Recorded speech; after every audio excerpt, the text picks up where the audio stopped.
Hello, everyone. I'm Kathy Quinn with R&K Distributing, and I'm looking forward to doing Winter Wonderland project with you. It is so amazing. It's a lot of fun, new techniques, and I look forward to spending time with you today. We're going to go over the materials you're going to need to do this. Okay, we're going to do Winter Wonderland, and I'm going to pull mine over that I have not sewn the binding down yet, but this is our Wonderful Winter Wonderland project. I know that you've seen it. I hope you have purchased the kit because the kit makes this so easy because you have the things you need to complete this. The stabilizers, the batting, the instructions, it all goes great. So we're going to look at what I chose. Now for my project, I chose silk. Why do we always have to do everything in cotton? Why can't we use some different fun fabrics? So I had some dupioni here and I decided to use that. So I have my white piece. Now you've got to have one white fabric cut 6 by 10 if you have a large hoop. Now if you do not have a large hoop, they've got where you can do it with an 8 by 4. But what happens is this is going to be our Winter Wonderland and our snowflakes. This is going to go into the hoop as one piece with, of course, its batting that has been cut to go with it. So we've got the batting, we've got the piece, and it's going to stitch out both sayings at one time. Then it will tell you how to trim. Then we will continue with blocks 2 and 3. Now these blocks are identical. So I've got my silk cut here, and it has told me to cut these. If this is my light fabric, I have been told to cut 2 6 by 6 pieces. I also have my batting cut for them as well. Now for those, I'm going to need 8 pieces. Remember, I've got 2 blocks, 4 corners on each block. She writes them as a do block 3 and 4. She writes the instructions out step by step, which is absolutely wonderful. But just a shortcut, I need 8 of these pieces, which are cut 2.5 by 4. I need 8. I need these pieces for the large block, which are cut 3.5 by 6. I'm only going to need 4. So I need 2 light blues, 1 large light blue, and then all my corner pieces. So you can see I have those all pre-cut. Now, since I did use silk frays mad, and it tends to shear if you hit it wrong with a needle. So as you can see, I have ironed Dream Weave Ultra on the back of all of my silk pieces, except the binding piece. I did not do that on the binding. I went ahead and cut the 2.5 inch strips, sewed them together, folded them in half, and ironed them. You had 2.5 inch strips by the width of the fabric. So we should have, when you finish cutting, you should have 4 pieces of batting cut to size. You should have 2 6-inch light blocks, 1 10 by 10 inch large block, and you should have 8 of your small pieces and 4 of your bigger pieces for your corners. Then you will cut your backing. And your backing, I believe, if I am not mistaken, it's cut 10 by 18 for the backing. So that gets all of our pieces out of the way. But I want to show you things that made my life easier. First of all, I love clips. Now, obviously you saw on mine that it's all clipped for the binding. Now, I love our Quilter Select pins as well. These pins are great. So when I sewed my blocks together and I need to pin them, I used my Quilter Select pins. It comes in this nice little tin, and when you open it, it has a magnetic bottom. So it never falls on the floor and your pins fly out. So those are 2 staples you should always have in your embroidery room. Now, when we get to the applique, you need an 8 by 4 piece of white for your applique. That applique is your skates, and you need an 8 by 4 piece. It tells you to have a no-show mesh, using a mesh. Now, I've used our Floriani Power Mesh, and I used it in white, and I used non-fusible. But since we're only using this to hold our batting and our fabric, which is going to be great, we don't need to fuse it to our batting. If you are embroidering on fabric, you better have a fuse. So you really can use them both. I used white, but it does come in white, black, and beige. Definitely want Quilter Select applique wave scissors. It's just like anything. If you have the right tools, life is much easier. Now it also calls for a fusible webbing. There's two ways to do this. Now if you do not have a digital cutter, you're going to be trimming these in the hoop. In that case, you can put fusible webbing, which Quilter Select Apple Web Plus is awesome. It is my favorite product. I mean, it's just incredible. It's a stretchy glue that can be used on cotton, knits, anything that you want to fuse together. You would take your 8x4 piece and you would iron your fusible web to the back. It does have a protective paper. And what you would do then is, if you do not have a digital cutter, when it puts the lines down for your skates, you would lay it over the top. You would tape it down and go ahead and stitch the tack down line, and then you would trim it in the hoop. After you're finished, when you press your piece, that would fuse them to the background and not have any lift or puff. Perfect. Now, of course, I always use my Quilter Select rotary cutter, but let me tell you what I really loved on this project. I'm going to use my 4.5-inch ruler, and it sticks to our fabric. So when we are cutting something down, it has this coating on the back where I can just spin and cut, spin and cut, spin. You notice my fabric never slips. So this makes trimming in quilting, squaring up, magic. So it calls for trimming those down to 4.5. Well, I've got a ruler. Then it tells us to cut our large block down to 8.5. Well, I've got a perfect ruler. I have our 8.5-inch ruler. We're going to cut our binding 2.5 inches by the width of fabric. We have a 2.5-inch ruler that comes 18. We've got one that's 12, and we have a 36-inch 2.5 ruler. That is one of our most popular because you can cut all your bindings. So by having the right products, and I'm going to show one other that I discovered while doing this. I received these from my office this last week. These are fantastic products. They're called seam presses, so we don't have to finger press. We can actually use a seam press. These are actually stones. This one is done in rose quartz. Then it is sealed in a cold resin. So it's nice and smooth, doesn't have any sharp edges or anything, but very durable. That is a wonderful finger pressing item to have. So I hope you get all your good stuff together with your kit. Your kit's going to have your battings. It's going to have your mesh. It's going to have your instructions. It's going to have your designs. It's going to come with all the goodies that you need. You'll notice I have turned over a couple of the silk pieces I have cut, and on the back you will see I have added Dream Weave Ultra. If you're going to stitch on taffeta, you're going to want to put some Dream Weave Ultra on the back. Right, now after we have cut all of our pieces and we're ready to go, we are going to pull up Designs blocks 1 and 2. They will be stitched out at the same time in our hoop. And they have recommended if you have a 6x10, of course you can do everything large. If not, you're going to have to split one of the designs into a smaller size. So it recommends you thread your machine with white.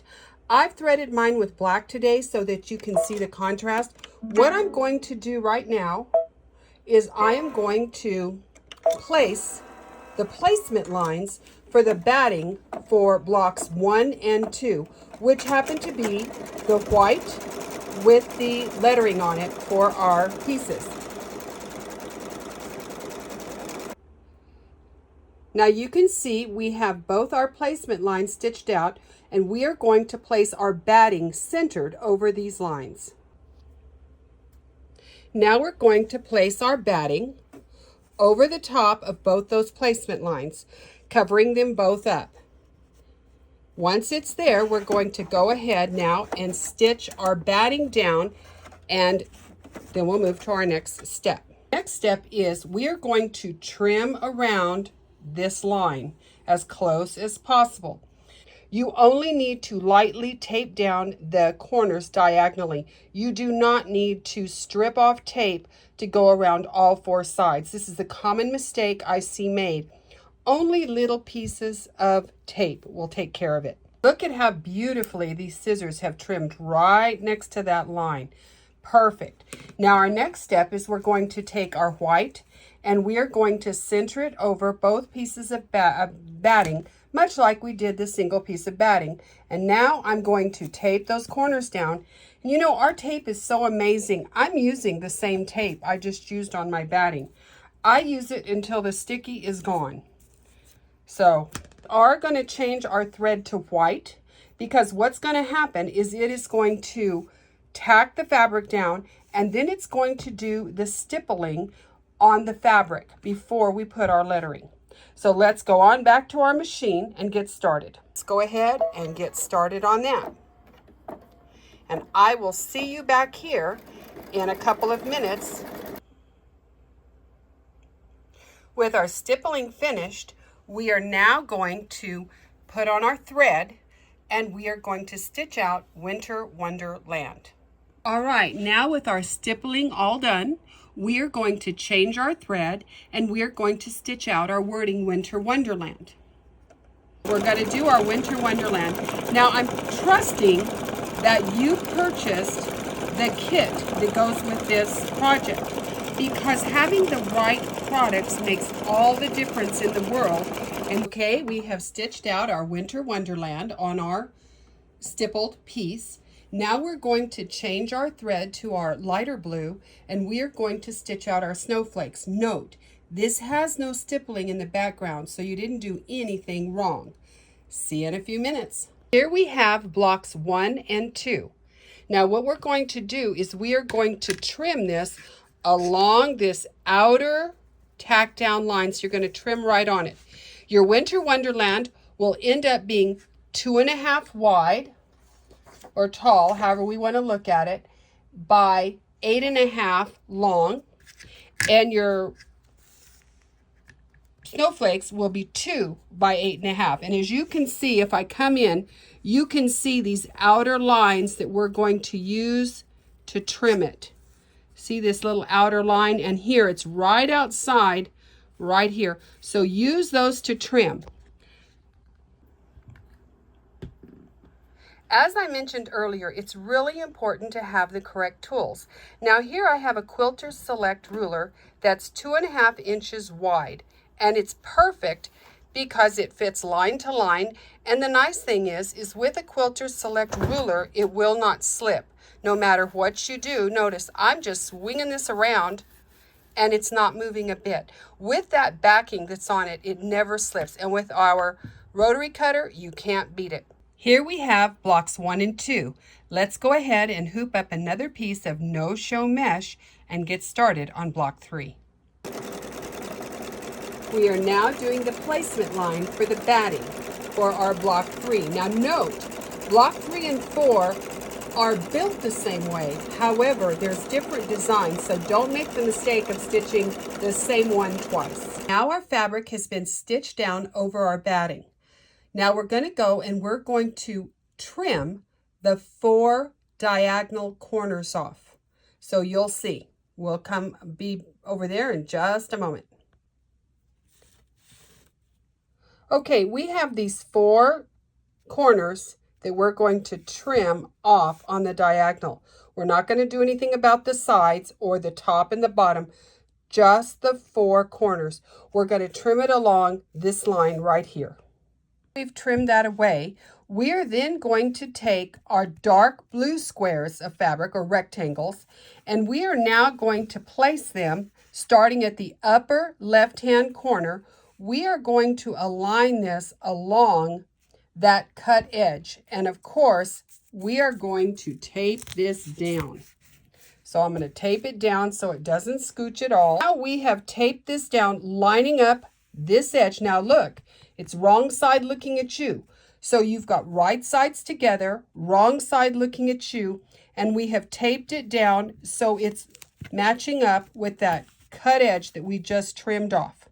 So now we're going to go back to our machine and we'll look at what we're going to do next. Now we have placed our hoop back on our machine, and now we are going to stitch along this edge. What it's doing now is it's using 1/4 inch seam allowance to stitch that in place. Once that happens, we are going to remove our tape. Okay, you can see where it has stitched this out. Now what I'm going to do is I am going to fold this back. And another wonderful tool to own is our jewel tools. These are actual stones, precious stones in here, semi-precious stones. This is turquoise. These are our presses. So now what I'm going to do is I am going to, using my jewel tool press, I'm going to press this seam real good so that it's nice and tight and away. Then of course we are going to take our tape and we are going to tape that up. So I'm going to tape that nice and tight so you can see how nicely that looks. Now this is pulled away. We've got that nice pressed edge using our jewel press. And I'll just give it another quick little press to make sure it's nice and flat. And now I'm going to stitch the corner into place. Down, and I'm going to go ahead and stitch this into place.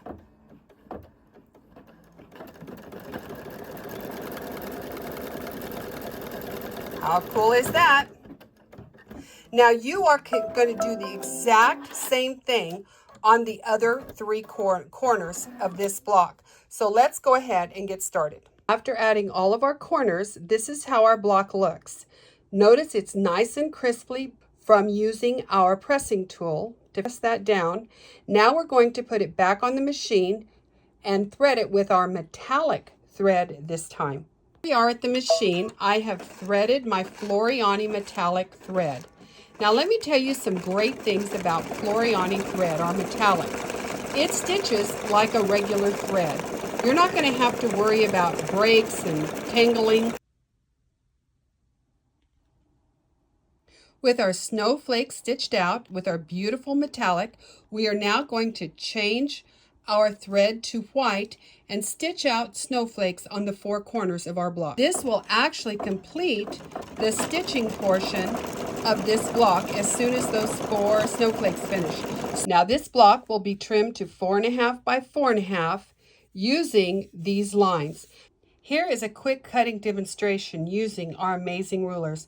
Now this is our 4.5 inch square, so you can see I've already trimmed off one side. Now I can simply turn it. You notice the fabric doesn't slip. So now I will merely cut the other side and continue around the 3 sides. So you can see how wonderful it is to have, especially when you're trimming squares, when you're trimming up. You can square up anything and not worry about your ruler slipping on top and messing up your trim. We're going to go to block 5. And speaking of block 5, when we get there, I want you to note we're going to do the 4 corners the same. There's going to be a little bit different in the stitching, and we're going to have some applique.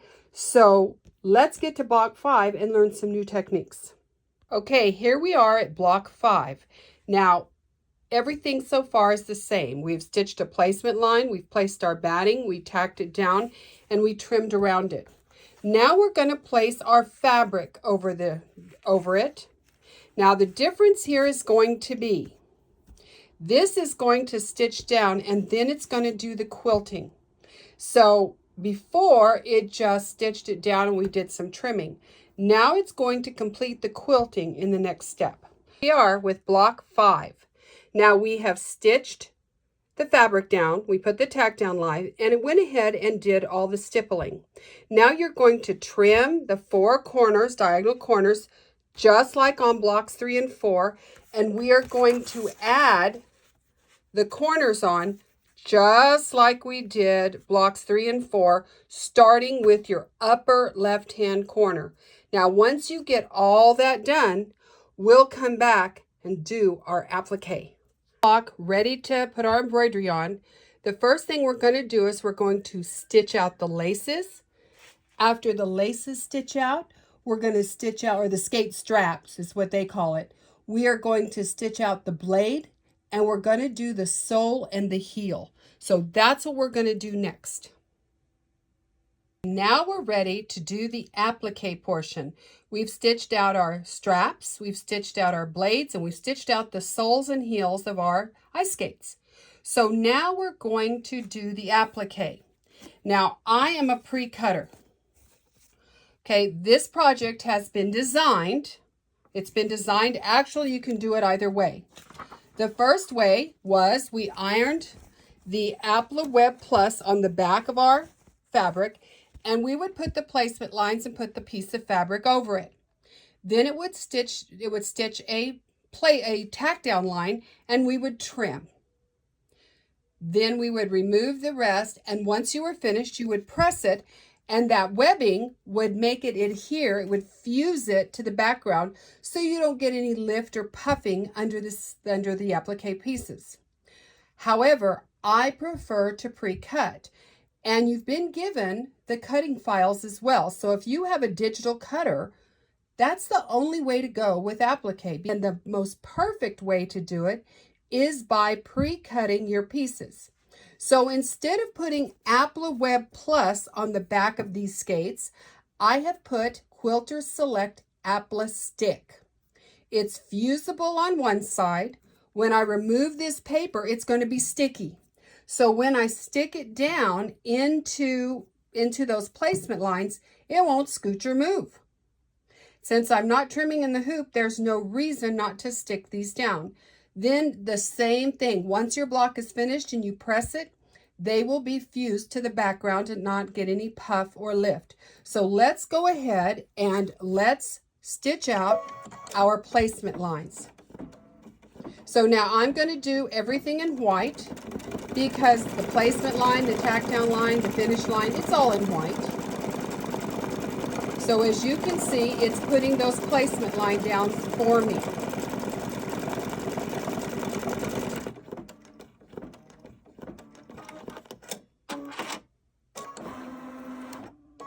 Now again, if you had used the Apple Web Plus and you're using a solid piece of fabric, it's going to tack down through that fabric. So then you would actually be trimming around these lines. And if you do it where you trim in the hoop because you do not have a cutter, make sure to use your applique wave scissors by Quilter Select so you can get a nice close cut. Now, if you notice, I have scored this in the middle. The reason I score it is so that I can pull that paper away from the center. I don't have to worry about ratting up the edges of my applique. Now that that is done, I am going to remove my hoop from the machine, or slide it back anyway. And I am going to place this right inside those applique lines.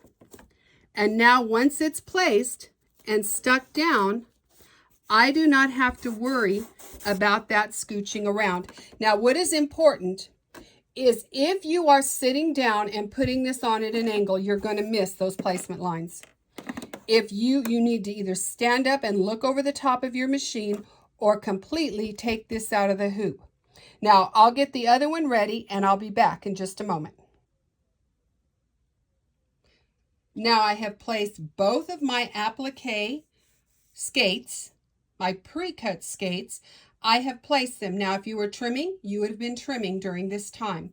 Now that we've got our skates ready, we are then going to push our start button, and it's going to do actually what would have been the tack down line to trim.